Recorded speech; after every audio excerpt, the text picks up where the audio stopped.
I like to take a closer look on frequency shift keying. What is actually FSK?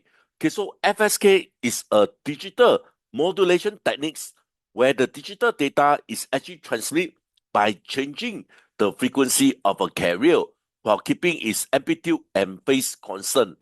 For example, okay, if let's say I want to transmit binary one, okay, I actually can represent by a higher frequency.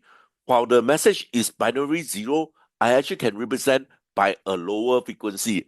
Let's take a look on this diagram in order to understand better.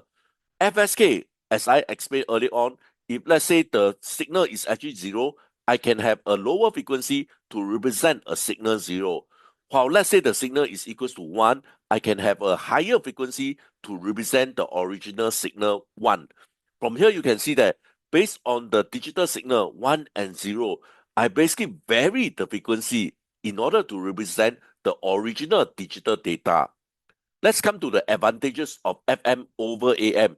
The first one basically outweigh all the criteria, and hence the first one is the most important one, which is better noise immunity. So later on, I will explain how FM actually can have a better noise immunity as compared to AM. One of the key disadvantages of FM, in fact, will be the larger bandwidth as compared to AM. Larger bandwidth means that they actually need larger resource in order to send the same amount of data as compared to AM. Let's take a look on this in order to understand better. This is for AM. Basically, let's say we add noise onto the AM modulated signal. You can see that the noise actually appeared at the envelope of the signal.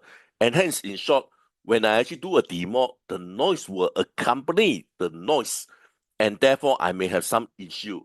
As for digital signal, let's say I will have some form of noise. However, for frequency shift keying, I only look at the frequency. This is one, this is zero. I do not worry about all the peak of the noise. And hence, because of this, you can see that with frequency shift keying, I effectively remove away the effect of noise. Therefore, because of this, FSK actually has a better so-called immune to noise as compared to ASK. If you need to know more, see the playlist under the description.